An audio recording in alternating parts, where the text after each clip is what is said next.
Salutations. I'm looking at that camera, but we're actually using this camera. Greetings and salutations. Welcome to the Kind of Funny Video Game Book Club. My name is Colin Moriarty, and I'm joined today by three Kind of Funny fans that are going to take place directly with our Video Game Book Club for The Legend of Zelda on NES.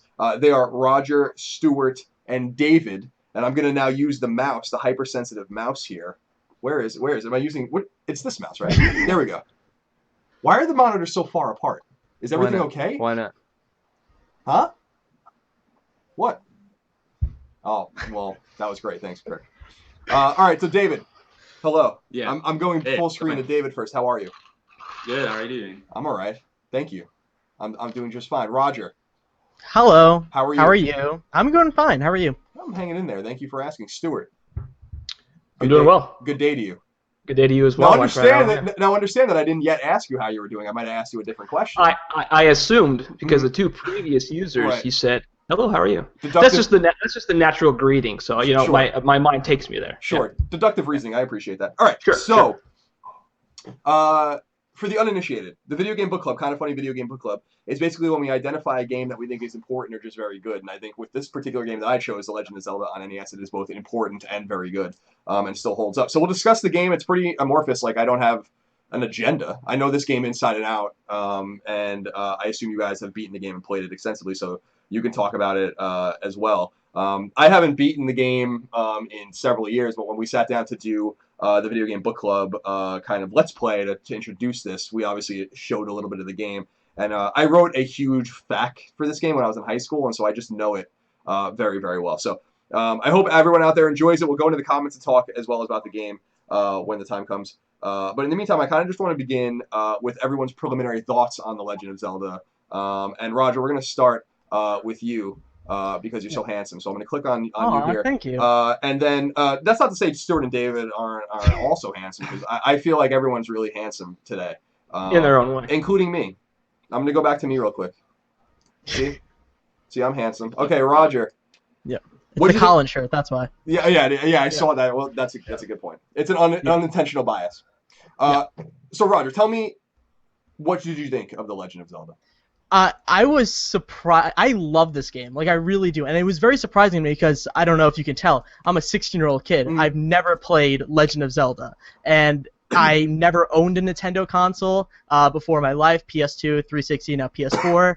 And, Zelda has always been something that I've always wanted to play, but I've never really gotten the chance to go back and play it. And now with this, and actually having a reason and a fire under my ass to actually finish it, it was really surprising. I'm never going to forget the first time I started it up, because I didn't know much about the game, what it was, if it was open world, RPG, really. I knew the characters, of course, but I didn't know much about it. And starting it up, I remember getting the sword, going up, and then going right, and going right, and then going around the entire map, and then realizing how huge and massive this game was.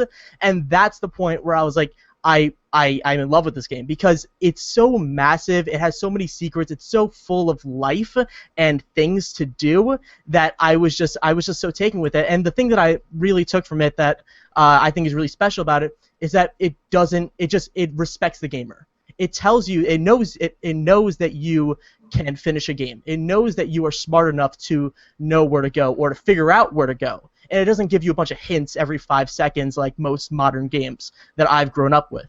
So, going into a dungeon and finding it for the first time and hearing, and moving a block and hearing the da-da-da-da, those are really special moments to me. And, over time, of course, me not having any tips or playing it for the first time, it kind of got a little bit frustrating. But after finishing it and after really thinking about it and thinking about my entire experience, I really am in love with this game, and I need to play another Zelda game immediately. Yeah. So before we move on, I'm curious, did you beat it organically without using help? Because that's a pretty big feat, because there's a lot of obscure shit in this game. Yeah, I finished about half of it, more than half of it at least. But I made sure a really good effort, not to do that. Cool, good for you. Good for you. Unlike a lot of younger people, I'm so happy that you're a young person that enjoyed this game, because it's so funny. You being a 16-year-old kid, obviously not having grown up with it like we did, it's awesome that it resonated with you. I'm super happy to hear that. Stuart, let's go to handsome man number 2, Stuart, and talk about what your thoughts were about The Legend of Zelda. I think Roger kind of really nailed it, actually, and I feel the same way. I tried to beat it organically, but I forgot how difficult that game was. I'm 30 years old, so I'm a little older than Roger is, but I kind of grew up with the game. I was like 6 or 7 when I first played it, and I remember we'd have sleepover nights with my cousin, man, and we'd be like, tonight's the night. We're gonna sit down and we're gonna beat Zelda. We're gonna run through it. No cheat codes, no strategy guides, and nothing. Never happened. So this is the first time I've actually finished the game entirely, and I did it with no. I had some knowledge of it prior to this, but I did it with no help up until about Dungeon 6. He said about halfway through the game, and he's shaking his head there, so I think he might agree with me. But about Dungeon 6 is where I really started to struggle. And actually, I had not gotten any of the rings, the rings that reduce your damage. I was actually watched the Let's Play that you and Tim did, where you had kind of mentioned the ring, and I was like, shit, I'm really screwing myself if I don't get this ring. So I had to go online, and I had to look to find where the ring was. And I feel a little dirty about that, but man, some of those things, I'm used to games holding my hand anymore, even though I grew up with that kind of thing. And I wasn't used to it, man. It took me for a ride. I had to go look up a few things.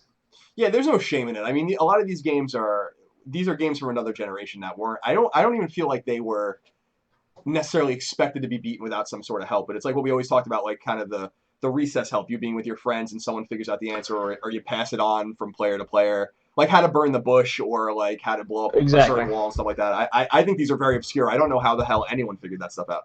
Well, it's kind of funny you mentioned that because I was reading an article about Miyamoto's mindset going into creating this kind of experience, and he said that, like initially, for example, the character Link started off with a sword. You know how you have to go into the dungeon, even though it's right there. You got to go in. You got to equip your sword.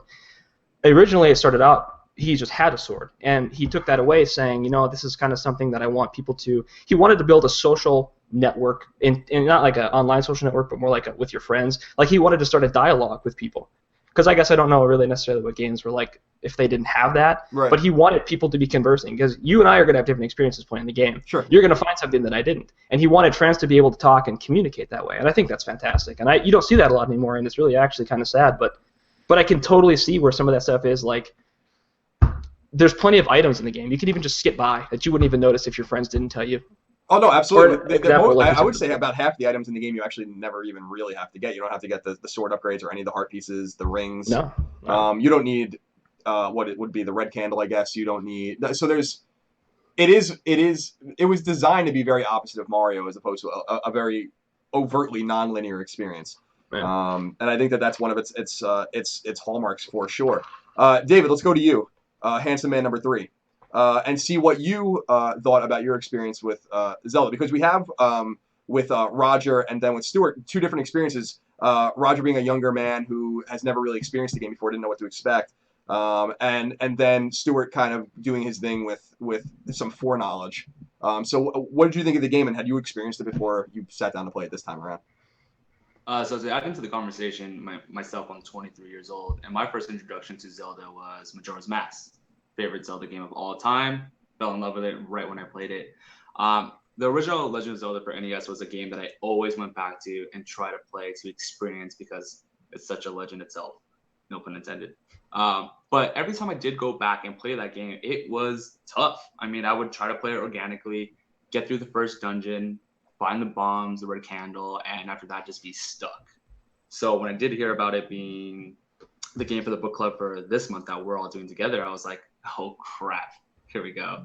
And I typically try to play games organically, not trying to look up where to find things. But with this game, it got to the point where I was going through 2 weeks just trying to find a second dungeon. And I was just like, you know what? I can't do this. This is tough. So I looked up some FAQs and things like that. And I basically did The Gathering in the beginning of the game. And for people that don't know what The Gathering is, it's basically something I kind of find out from Colin's Let's Play he did with Tim, where you could find the ring and, get some heart pieces, kind of build some strength to prepare yourself for the adventure ahead.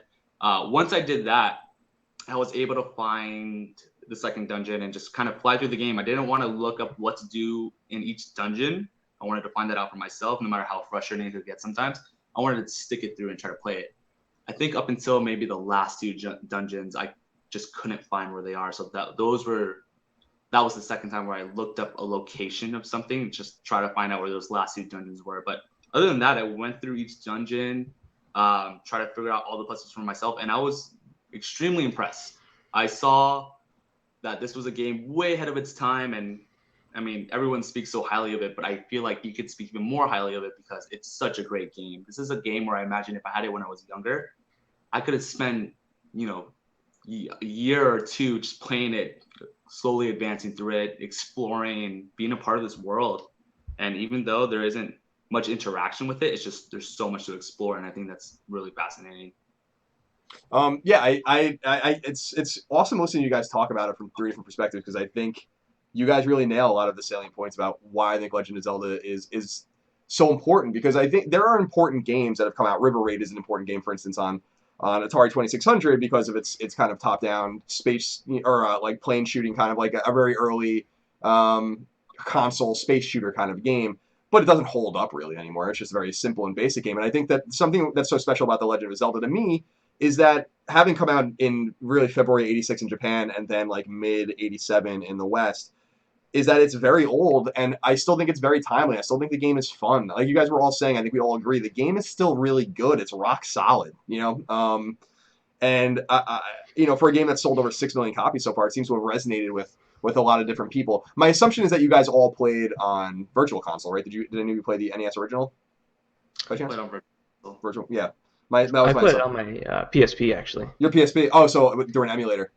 Well, there's a long story that I won't go into, but I owned the game 5 times over, so I don't feel guilty about doing that. But the easiest and best experience for me to play it was on my PSP. So yes, it was emulated. No, I mean, there's no shame in it. I mean, whatever. It's if you own it, it is perfectly legal for you to emulate it. I think that's the law anyway, right?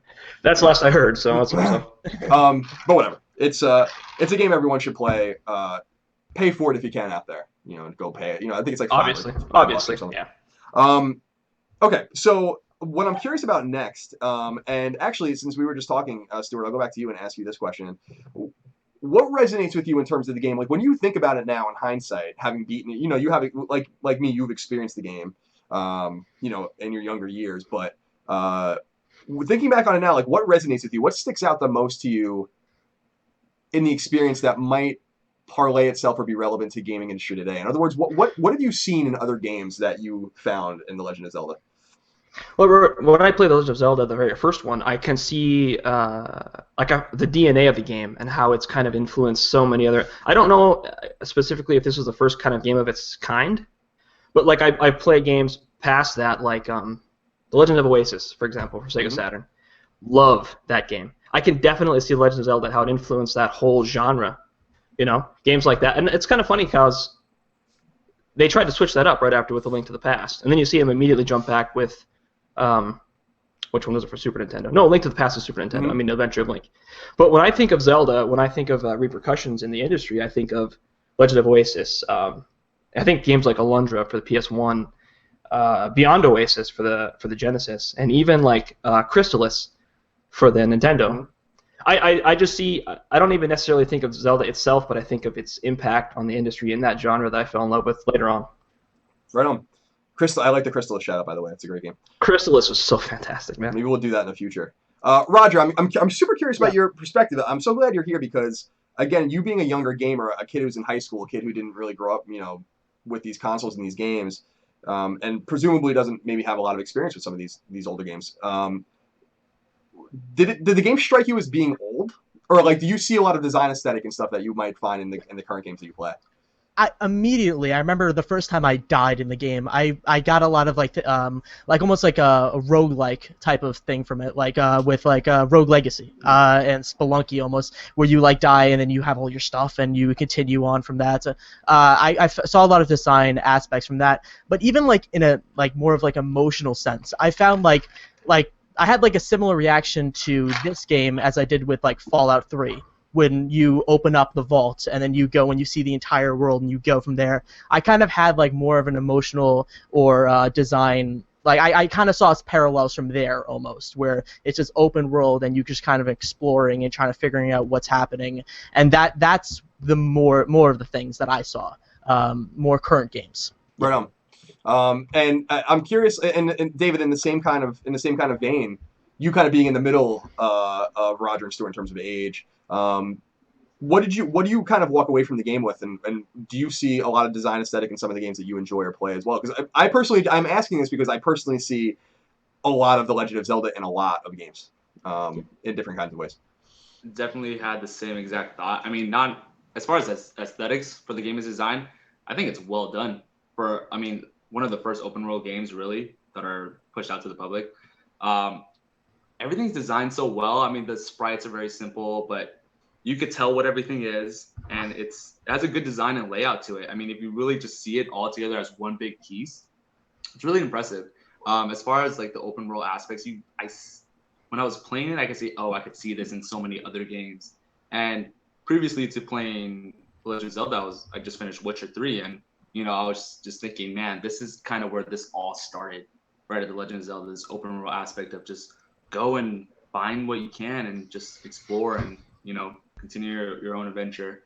Just like we were saying earlier, you could find items in the game that other people can't find, and I think that's something that still follows in games today, where they try to keep that conversation of, oh, did you get this? Well, I found this over here. So I think it's really impressive that it seems like it all rooted from there. Let me switch back to me here while I ask this question, I guess, because that makes the most sense.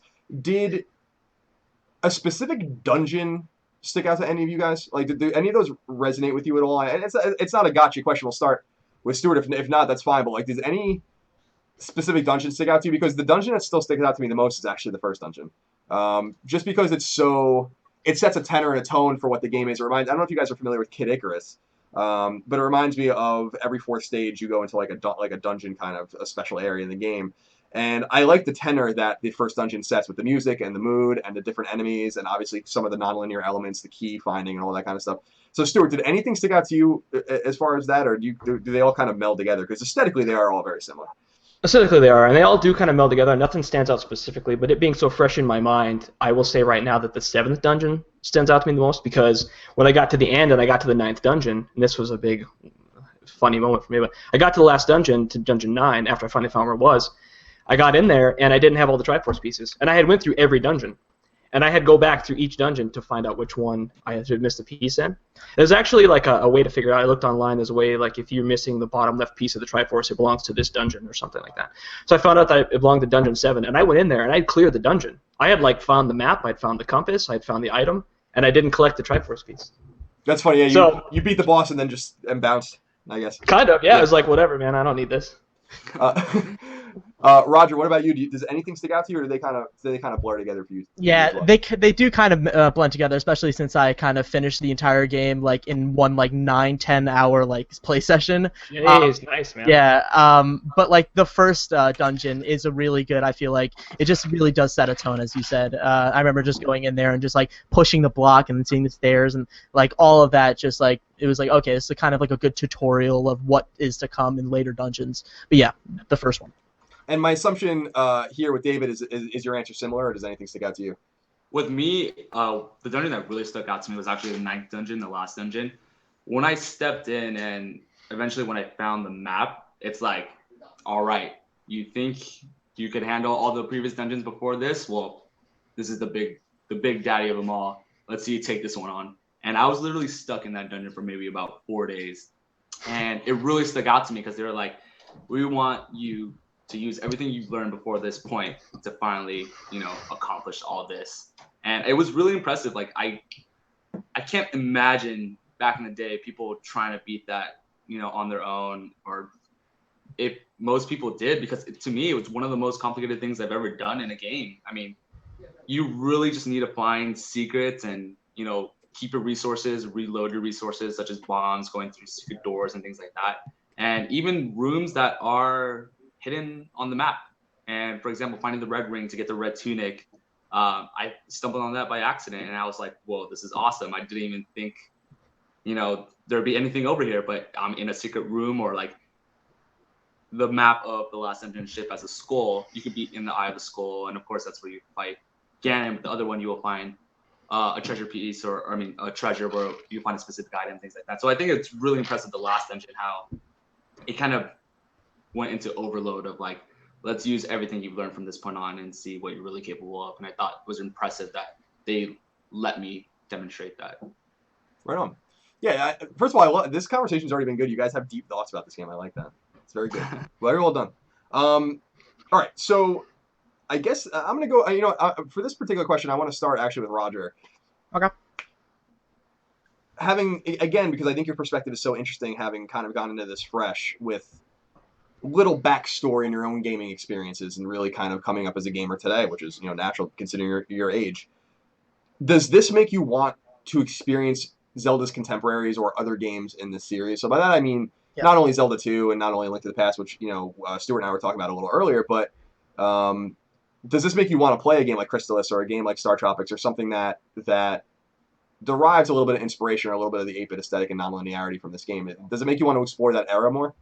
Yeah, it really does. I think that this was like kind of like the proving ground. Like, okay, I can do this. I can play some of these other games back then, and just playing through it, I was like, okay, well, I want to play definitely more Zelda games. But then I'm like, okay, well, I want to play some more games in the era. And now that you're talking about these games, which I gotta admit, I haven't heard of most of these games that you guys are talking about. But yeah, totally. If they derive from Zelda, I want to try it out, and I want to be there and kind of expand my knowledge of more of Zelda-like games. Right on. I'm happy to hear that. Stuart, I'm curious, since you had played this game earlier. An interesting question for you would be, and we brought it up and kind of talked about it a little bit, about the more emotional resonance of Zelda and the kind of the cursory story and some of the interactions you have with characters. What do you think this game is about? Because that's a question I often like to ask people. Like, it's about I guess, finding Triforce pieces, beating Ganon, and dealing with all of this. But Yeah, I think is there a deeper meaning to this game? Because some people do read something into this game, and I'm not so sure I see it. But I do feel like there is an uncertain emotional element to this game, like kind of not like Journey, but similar to Journey, where it's undefined. Do you feel that at all? I do feel that, and I think the thing that makes it that much more emotional to me, similar to Journey, is that the protagonist, Link, is silent. You don't know what he's thinking. You don't know exactly why you're going into this. You just know that he's the hero and he needs to save the princess. Kind of an old classic story. I don't really know how I would answer that on a deeper level, but I feel like the fact, like you said, it's kind of undefined. But the fact that he is a silent protagonist and you're just doing this because you know it's the right thing to do, it's almost like a natural human instinct to just help people, kind of a thing. Does that make sense? Does that sound silly? Absolutely. Yeah. So I think Miyamoto kind of nailed that whole feeling. With such limited technology, it amazes me how that game can make me feel when you're going to do this and you actually have some kind of. It almost kind of sounds silly talking about a video game like this, but it's the way it is. Have that drive and have that like emotional pull to like help somebody that you need to, even though he doesn't talk or you don't know exactly why you're doing this. You're collecting Triforce pieces and that's kind of how I took it away from it. Yeah.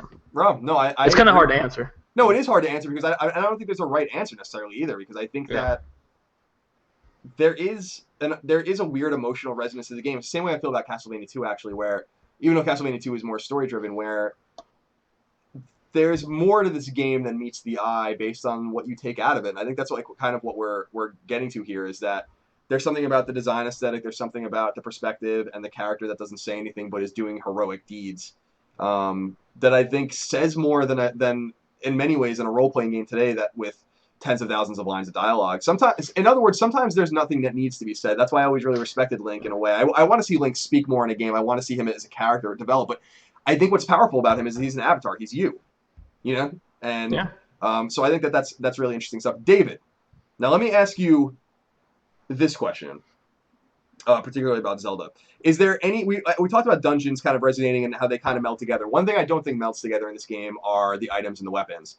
I think that they're useful in different ways, and people like to use their weapons and items in different ways. So is there anything in the arsenal that kind of stuck out to you? And like kind of what was your main A and main B kind of weapon? Did you like to use the bombs or the bow and arrow or stuff? Like what did you kind of default to? For me, it's right when I got the magic wand. I felt unstoppable with that. Being able to just throw flames at enemies and keep a distance. It really opened up strategy when it came into going through the higher end dungeons and trying to reserve my hearts and things like that. One thing I appreciated about this game is, just like any Zelda game, it made me feel like I did have an arsenal of different weapons to use, and I could be a diverse fighter. If I wanted to shoot a bomb or use, bombs to like attack enemies with shields and things like that, dark nuts, because you can't swing a sword at them. So, and even the rings, like finding that, I felt like it's so helpful because it just feels like Link is getting more powerful himself. It's kind of a finding power within and using the items that you find around the world to become a better hero. So what I really appreciated was just a different arsenal. Depending on the situation, you could switch it up. And I mean, if I were to pick one, I'd probably pick the Magic one. No, that's a good choice, and I think you hit the nail on the head in the sense that there's a diversity, a surprising depth and diversity to this game in terms of the arsenal. And again, we have to put ourselves back in that time and that place. Like, this game was really well ahead of its time. And there were other, they had Metroid and other games like that were their contemporaries and had their own weapons and their own kind of non-linear aspects. But I do feel like the game itself was very deep, and the ability to just use what you needed to use. There's only a few weapons you really actually have to have, like the bombs, for instance. But I always felt like the proof was in the pudding about the way a person will play the game depending on how they deal with Aquamentus, who's the dragon, the first boss. So I want to actually go to Stuart and ask, I don't know if you guys will remember this specifically, how did you fight Aquamentus when you fought him? What did you do? Did you use your sword, or did you use bombs or the bow and arrow? I used my sword, man. The sword? Yeah. All right. And how about you, Raj? Do you remember how you did it? Bombs. Yeah. And then, David, do you remember? If I was at full health, I would use my sword at a range distance, and once I get attacked, go through maybe to the left side of him and start using my sword normally. Interesting. Yeah, because I'm all about dropping those bombs on that son of a bitch. It's just two bombs, like bum up, and just drop him and just walk away, and he kills himself. But I always felt like that was a really interesting litmus test about how someone conceives playing how they endeavor to play the game. And I always loved that, because in most games, The Witcher's a great example. We were talking about The Witcher 3 a little bit. You have all these oils and essences, substances that you can put on your swords and make yourself stronger. But I don't really use any of that stuff. I'm just hacking away like an idiot. But there are people that play the game really elegantly, and I actually feel like you can play The Legend of Zelda in a really elegant way if you wanted to, a really slick way, kind of utilizing the various weaknesses or strengths of these different kinds of bosses. All right, Roger, I have a question for you. We'll start with you with this one. Okay.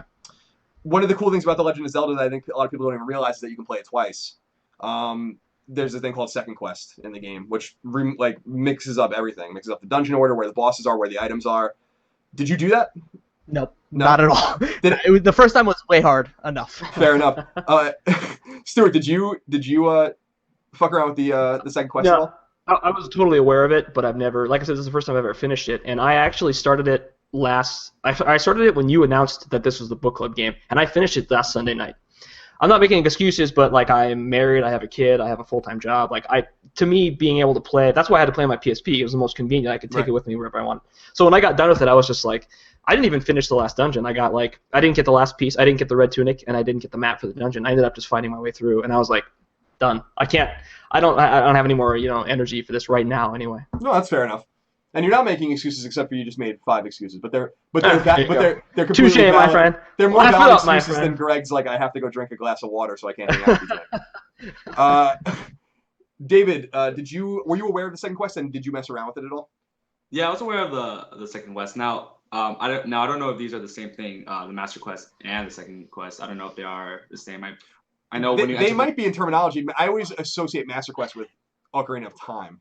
Right, because they had that. Then they have that special GameCube version of the game. So I don't know if they might be the terminology might be interchangeable. So what I know is with the original NES Legend of Zelda, if you enter the name Zelda, the quest actually is the whole adventure is a different layout.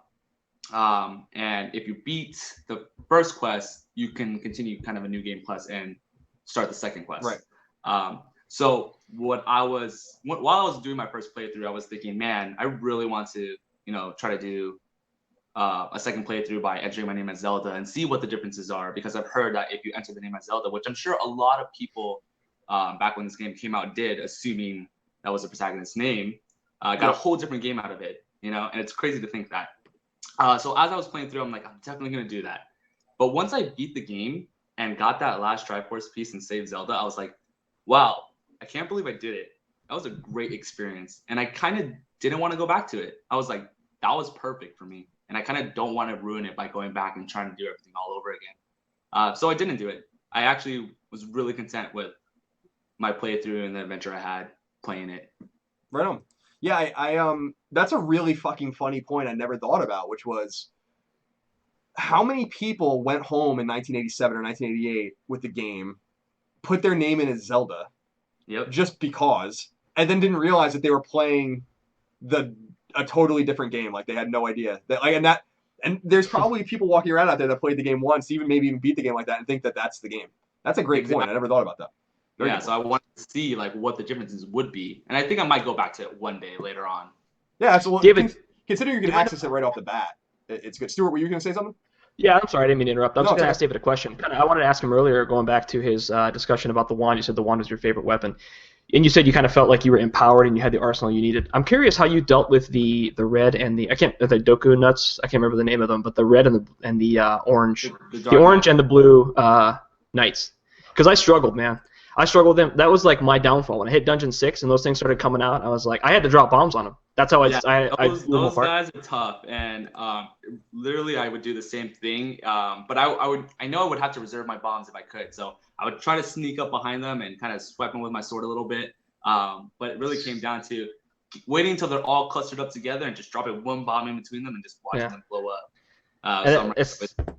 It's got tough because that's when they start to introduce the walls that you can bomb into too. And at that point, I was like, man, I need a bigger bomb bag or something. And I just was kind of curious if there was actually a weapon that I wasn't using properly that helps take care of those guys better. But maybe there isn't.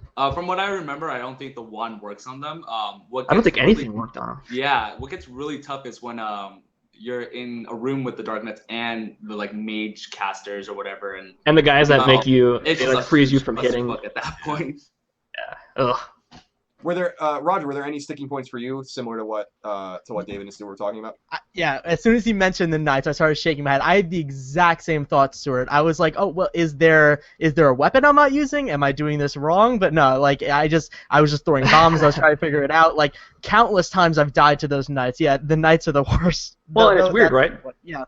It's weird because up until that point, you do feel like there's a weapon. There's a specific strategy for each enemy. Yeah. Or for each whatever, you know. And at that point, I felt like, what did I miss? What do I not have that I need for this kind of enemy? And even later on, towards the 8th and 9th dungeons, like the orange and blue ghosts even took me for a ride. Yeah.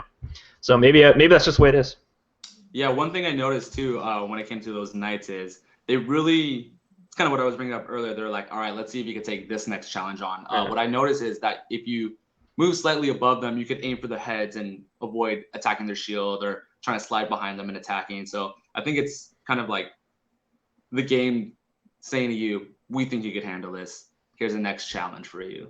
And eventually, I remember when I saw them, I'd be like, crap, this sucks. I'm going to run away. But eventually got to the point where I felt like I mastered fighting them. Like I knew their weak points. I knew how to dodge them. And it really felt empowering at one point after when it finally switched in my head. Yeah. I never felt that way, but I understand. I never felt like I was equipped to deal with them. So, you know, as we kind of unravel this and kind of finish things up in a little while, first of all, if anyone in the comments wants to say anything or has a question, comment, concern, you can, of course, queue those up and we'll read those in a little while. But one thing I'm curious about is, and this has not so much to do with this game itself, but in terms of why you think something happened. So I'll ask you the question. In the NES era, it seemed common, and it was common, for the second game in a series to be very different from the first game. So whether it was Mario, at least the way we knew it, with Doki Doki Panic, Castlevania is a great example of that, and Zelda's a great example of that. Are you guys familiar at all with Zelda 2? And if so, why do you think that they didn't just recreate what they had already done, but instead went in a very much more action and RPG direction? Have you guys ever sat down and really thought about that, or seen Zelda 2, or kind of were curious if we could have gotten almost proper Mario 2 like they had in Japan, but for Zelda? Is that something that you thought about or had wanted? I'll start with over here with David. Yeah, definitely. I mean, for some reason, Zelda 2 has always intrigued me. I have a bunch of friends that, would say that game is garbage. I hate that game, and I would always want to play it back in the day. And what I really think they aimed for was, all right, Zelda 1, huge open world game. Let's try to make it even bigger. And I mean, it is bigger. The world map in that is crazy. And I feel like they really wanted to just take a deeper dive into combat and everything that made the first one so great and kind of expand on it. It's definitely another game where I've tried going back to multiple times and trying to beat, but it's really difficult. But I definitely see the sights of what they were aiming on. They wanted to make a grander game. And, Nintendo's always been known for aiming for innovation. And I think with the first Legend of Zelda, they felt like they got that innovation by creating that game, and they wanted to take it even further. Sure. Stuart, are you of the same mind? Because I've always been curious about this whole the sequelitis we suffer from today was so different back in the day that we got a game that was so very different. And I wonder if you maybe would have wanted something a little more similar, which we didn't really get until Link to the Past. I don't think I would have wanted something similar. I actually was exposed to them both at the same time, and I have a lot more experience with A Link to the Past, or not A Link to the Past, I'm sorry, with Link's The Adventure of Link, just because I don't know if the game resonated with me better than the first one. I love them both, and I always have, but I definitely played the second one a lot more, and I never actually questioned it. Like, I loved the first Mario, I loved the second Mario, and I understood and I noticed how they were different, but I guess I never realized why, and I never minded why. Like, I never thought I need more of the first Zelda. I guess, like you say, you get these days, you just get more of the same just dished out to you. I really love the fact that it was different, but I guess I never questioned it. Right. And Roger, I have a different kind of question for you because, again, I'm curious about this with your kind of just a unique younger person's perspective. You brought up Fallout 3, which is a game that even predates you a little bit as well. Yeah. And this game predates you significantly, right? Yeah. At least Fallout 3 was available when you were 8 or 9 years old. You're going to go back to school, go back to high school, at the end of the summer. Your friends presumably have friends that play games, and they talk about games. They're going to talk about the zeitgeist of what's next, whether it's Metal Gear, Fallout 4, whatever it is you guys are going to be, you and your group of friends are going to be into. Is this a game you could sell them on? Is this a game that like you would try to sell them on, or do you feel like these kinds of games wouldn't generally resonate with a younger audience anymore? Well, I mean, I feel like the younger audience, like from what I've been exposed to and what I've seen on the internet, is and my friends are all like kind of like more towards like League of Legends and more like towards that type of crowd. But yeah, I know friends of mine that have played Legend of Zelda, have played the original ones, but I have a lot of friends that actually have played like the newer, the 2DS one, the 3DS one rather, Link Between Worlds, right? That's and that's the one that they really like a lot. So yeah, I totally could be like, hey, why don't you try the original one? It's like $5 on Virtual Console. But for most of my friends, it's probably going to be a no-go because it doesn't have online and it doesn't have MOBA characters. Sure, yeah, MOBA is great. All right, let me scroll through here and see if anyone has anything interesting that they want to say. Let's see. Yeah, to the point we were making before, L Phantom 99 says it's funny how Nintendo got the reputation of recycling games when they reinvent their franchises so much. And I think that's actually a great point that they've been doing that since the very beginning. And it's worth noting that this very game, The Legend of Zelda, was the very first game that wasn't bundled in with hardware that sold 1 million copies for Nintendo. So it was their first million seller. And they didn't think it was going to do well here, actually. They thought it was a very Japanese game. It took a long time for them to localize it, considering there's like no text in it. But they made it work. It also had a battery, and it taught us to hold the reset button on the NES when we were turning it off, or we would lose everything. It was always a traumatic thing. I was always very paranoid about that. Those were different days. Those were different kinds of days. That you could hold down the reset button to save back in the day. When I did experience on NES, I always just thought, start from the beginning next time you play and try to see how far you get, or leave your NES on and hope no one finds out that you left it on. Yeah, it's dangerous. Someone even walks by it, it's gonna fucking the pin connectors are gonna loosen up anyway. Exactly. But that reminds me, I've told the story about when my battery died for my Final Fantasy cartridge when I was in college. I just left my NES on and played it without, which is dangerous because I had no save. But eventually those things it's just a different time. Roger, it's a different time. Don't take these things for granted. You had a finite like watch battery in your cartridge, and once that thing was dead, it was over, and you couldn't save anymore. So that was a good point. Thank you for that comment, L Phantom 99. Mr. Manager 0803 says, I would love to see how a younger gamer would handle the last boss in Zelda 2. I would be interested to see how a younger gamer would handle Zelda 2 in its entirety, because I think it's a way harder game than the original Zelda. Yeah. And takes way more finesse, I think, than the original one. Buffalo Wild Man, he says, so is Zelda like Bloodborne? No, it is not like Bloodborne. Bloodborne is gruelingly difficult. Let's see. Actually, this is a good question. We can go into this. Mr. Gardoki says Zelda peaked with Ocarina, and he says Ocarina of Time for him. Do you guys have, like, assuming you have some sort of experience with some Zelda games in the lineage, and we'll start with David. Do you have a favorite Zelda game? Definitely. I'm wearing a Majora's Mask shirt right now, so Majora's Mask is my favorite Legend of Zelda of all time. Definitely one of the reasons why I have one of the best friends I do have now. We met because during recess in elementary school, hey, I can't beat this game. Oh, I have that game. Let me come over and show you like how to beat it or get past this part.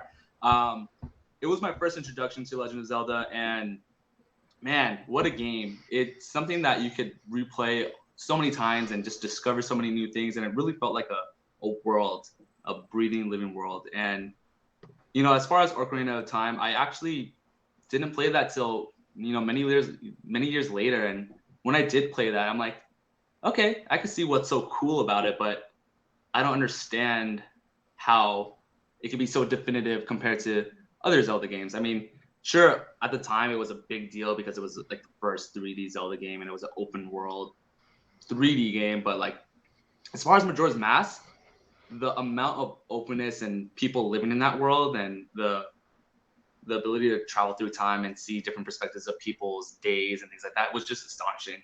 It was crazy. And ultimate replay value back in the day, because it got to the point where you didn't go online and look everything up. You had to kind of talk to people like, what did you experience like this? Or like, how did you get to here? And I remember really the only way I could get help in that game back in the day was through gaming magazines. And, it was tough to kind of get that information at the time. So Sure. It's a game that I played for many years, and I only beat it, maybe a couple years ago when I started from the beginning and did a straight playthrough, and I was like, wow. And then when the remake for 3DS came out, I had so much fun with it. It was amazing. Right on. How about you, Stuart? You have a wealth of experience with games. So, what is your favorite game in this series? Now that we've kind of touched on the very first one. I think I really do have a soft spot for Majora's Mask. I think that's kind of just everybody's opinion, but when it comes down to it, I think Ocarina of Time was really the one that I have to hold its number one spot. Ocarina of Time, the Wind Waker is fantastic, and then Majora's Mask. Majora's Mask was actually a game that I played back before consoles had online gaming. And anyway, I sat with my cousin on the phone, and we'd play it together. Like, we'd do the same dungeons at the same time and talk on the phone together. And so that has a special place in my heart, but when it comes down to it, it's got to be Ocarina of Time. That game was what made me buy an N64, and to this day, it's just, I can't understand how anything could be. I can't understand how, me personally, I could pick a better game than Ocarina of Time. Right on. And Roger, did you play like any of the newer Zelda games, or is this like your first foray? I played a little bit of Wind Waker and Ocarina of Time. I love the art style of Wind Waker, but yeah, it's the only one that I've actually finished fully. Right on. Yeah. I will agree that I've talked about it, so much. I don't want to beat a dead horse too much, but yeah, Majora's Mask is extraordinary, and the revisionist history behind Majora's Mask, same thing with Wind Waker, has always infuriated me, as I've talked about before. People really hated Majora's Mask and Wind Waker when they came out, especially Wind Waker. And I remember clear as day, like the shit people used to talk about those games, especially Wind Waker, with that art style. People were furious about that game, and then suddenly everyone loves them. But I always thought Majora's Mask was the most unique Zelda game, maybe right next to Zelda 2, which I think is also a very unique game. So I think those are some good choices. I want to jump back into the chat before we go and just see if there's anything else. Zero Blade asked what my favorite Zelda game was, and that was Majora's Mask. Wes Bray asks, do you think it's a shame that the later Zelda games have become more linear? I personally don't. There's a place for linear Zelda games, and there's a place for non-linear Zelda games. Remember that even though we're talking about The Legend of Zelda, the original one, being non-linear, the really ultimate non-linear Legend of Zelda game is still Link to the Past. Especially in the Dark World, in which you can do the dungeons in like 9 different permutations, which I always thought was cool. You don't have to go to them in a specific order, and I always thought that was pretty neat, because they're not necessarily contingent on you having much more than like a hook shot and some other weapons. Let's see.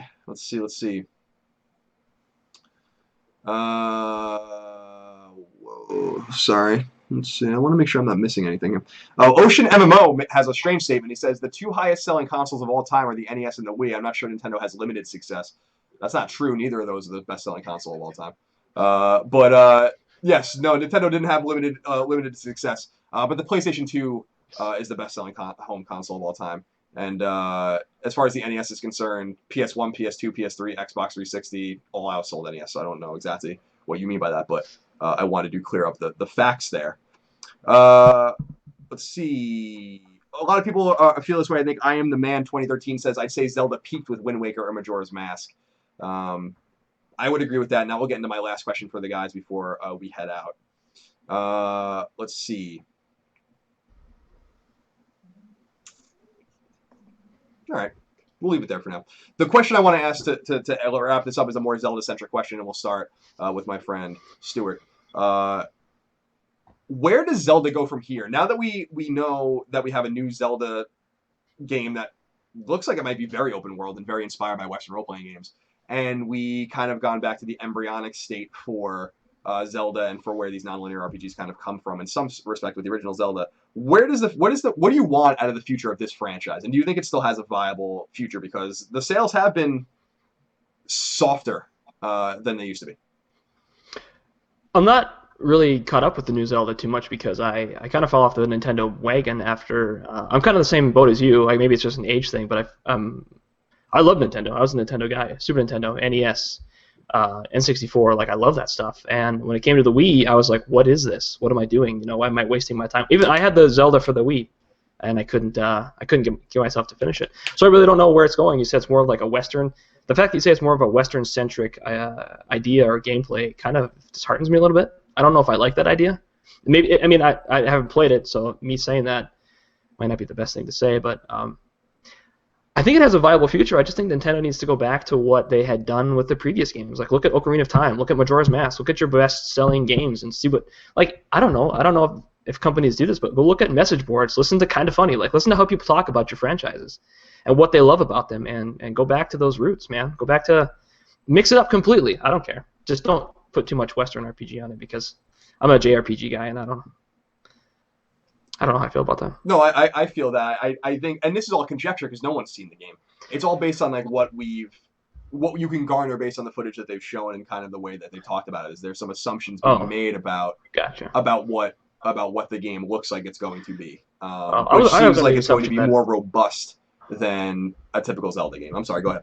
That's how out of the loop I am. I was more under the assumption that they had shown a bit of it. Because I think I'd seen a couple screenshots, so I guess I just assumed that they were showing the game off. But so I just don't keep up with Nintendo anymore. It's just too much. No, I mean, I do because it's my job, but it is, they're an exhausting company, let's put it that way. Roger, knowing what you know about Zelda, maybe with a little bit more of a limited knowledge, with kind of hands-on with some of these games, what do you want to see out of the future of the series now that you've kind of played, the original one? Yeah, it seems that they're pretty confident about the game being really big, this new one, about being like it seems like almost like they're trying to go like really, really big, like almost like this, but like in the original and like 3D with a lot of different features and like an art style almost like Wind Waker, but like really stylized. I want it to be really big. I want it to be really bring back the idea of exploration. I don't really know much about like the more linear Zeldas at all, but I don't want that. I don't want a linear Zelda at all. I want something a little bit more just okay, go figure it out. Go to Dungeon 1 if you really want. You can go to like Dungeon 2 or whatever. Just kind of just like open world, open thought game that all gamers can just be like, okay, I want to start here. I can do here, and I want everyone to have a different experience. That's kind of what I want out of it. Right on. And how do you feel about it all, David? What do you want to see out of the future of Zelda? What it seems like to me that they're doing is they're really going back to their roots, especially with Legend of Zelda for NES. It looks like they're, just like Roger was saying, trying to recapture that magic of exploration and, going across the game in a different order. It's kind of the vibe that I'm getting off from it. But yeah, definitely the same thing, kind of like in A Link Between Worlds. You could kind of just go and do your thing, and there's a big world to explore, and I want that. I don't want them to hold my hand. I want to be able to have my own experience and do things differently compared to my friend or something like that. And we could talk about how we experience something. And not only that, I want them to see them take aspects of other games, like get a little Majora's Mask in there, some Ocarina of Time, whatever. Kind of mix it up and make it a grand Zelda game. We have an interesting question here, kind of contingent on some of the things we're talking about. Artorius, Big 3, says, wasn't Zelda always inspired by Western RPGs? It seems way more Western RPG than JRPG. There's no doubt about that, because I think we lose sight of the fact that the JRPG movement really began around the same time Zelda came out with Dragon Quest, but that we had already been playing in the West games that were inspired directly by D&D and AD&D, so games like Ultima, for instance. So yeah, there's no doubt that there was a Western influence, but I don't know if it was that literal. I think it was its own game, and I think it wasn't influenced necessarily by anything or all things. I think it was just it is the influencer, coming from a very creative mind like Miyamoto, who was very inspired obviously by his childhood travails, kind of running around the countryside of Japan and exploring on his own. I mean, that is one of the great inspirations for this particular game. All right, so let's wrap it up. Final question really is more of an open-ended thing, and we'll begin. We'll go back to David. Is there anything left unsaid about The Legend of Zelda, your experience with it? Is there any closing thoughts that you have that you want to share? And you don't have to, but I want to make sure that you've said everything you needed to say. I definitely appreciate that I did have this opportunity to go back and play it because, like I said, it's something I've always tried going back and playing. And now the fact that I did actually go through it and had that experience, I'm glad I did. And it really makes me wish I did experience it at a younger age, because that magic would have been there. One thing I like to say is that like it's really put me in the mood to go back and experience classic games that I haven't got to experience in my younger days. For example, right now, right after I beat Legend of Zelda, I bought Castlevania 1 and I'm going through it.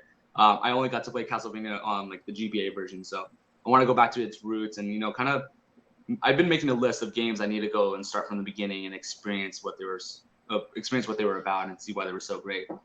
So yeah, that really playing Legend of Zelda really made me appreciate where the roots of gaming have come from and things like that. So I want to go back and experience a lot of those. That makes me extremely happy to hear that. Enjoy Castlevania, very hard game, but a short game. You can beat that game in about 20 minutes if you just pop right through it. But it's going to be harder for you to do that. I'll be interested to see what you think of it. Roger, what about you? Anything left unsaid? Yeah, I just want to say real quick that this game is like it's really a classic. Like I that's the vibe that I was getting from it. And whoever you are, whatever stature, or like how much you've played video games, like this is a game that I think that everyone should really play. And I feel really happy and glad and honored almost that like I was able to play this game and actually have like a reason to go back, because I don't think necessarily I probably wouldn't have went back to this game. Probably went back to like Link to the Past or whatever. But yeah, this is a really good game for whoever you are, no matter what age. And I think 16-year-old kid who plays freaking 3D video games all his life, like I think that anyone can go back and play it. I'm glad to hear that. And we'll leave it with you, Stuart. Anything left unsaid or closing comments from you that you want to leave with us? Not really. I think David and Roger both kind of nailed it on the head. I never finished it until this book club, and I'm glad I had the opportunity to do it. I'm glad I had a reason to do it because there's so many games out there right now that I'm trying to fludge through that I would never have done it in my own time. This may or may not be a good thing, but it's made me want to go back and play. Like I started up Chrysalis last night as soon as I got done with it because I was like, now I can see that. I can see that Zelda formula in so many of these other games that I love. So, Chrysalis, I want to fire up Legend of Oasis for my Sega Saturn. Like, it's really invigorated that whole genre for me. So, I'm happy to hear that. Well, I'm glad that you guys had fun with the game, and then we got to talk about it today. And I'm so happy that a lot of you got to join us for the discussion. I hope you enjoyed it. Remember, if you tuned in late or have to run or want to see something again or whatever, this will be available on youtube.com/kindoffunnygames as an entire video. We'll just export it over there so everyone can watch it and enjoy. Remember, you can find this game on a lot of different platforms. You can find the NES original, of course, that classic gold cartridge, if you want to play it on an original NES or a top loader. But it's also available on Game Boy Advance, and then you can find it on Virtual Console for Wii U, and 3DS. So it is very available, and I do recommend and highly recommend you play it. It's very affordable. It should be about $5, and I think you'll be surprised about not only how good it is and how much it stands up, but how resonant it is in its gameplay, how emotional the game can actually be, about how meaningful the game can be, and of course all of the things you find in games today that really started there. The Binding of Isaac is probably one of my favorite games because it is so literally Legend of Zelda, and what's so funny is that so many people tweeted at me after we did our Let's Play being like, I had no idea that this game was inspired by something. I'm like, this fucking game is The Legend of Zelda. Like it's not even making any bones about it. So distance has in terms of time, has brought us away from some of these games, and it's important. I'm so glad, especially David, that you're going back and playing Castlevania, that we can kind of start to bridge some of those gaps, because it's important that we understand the genetics of games and where they come from, I think. Because eventually we're not going to be able to do it, and we're going to need smarter people than me and you guys to tell us where this all happened in 100 years when there's so many fucking games and no one has any idea what's going on. So I thank you guys, David, Roger, and Stuart, for joining me, and all of you out there. Take care of yourselves. Be well. Play some Zelda. Goodbye.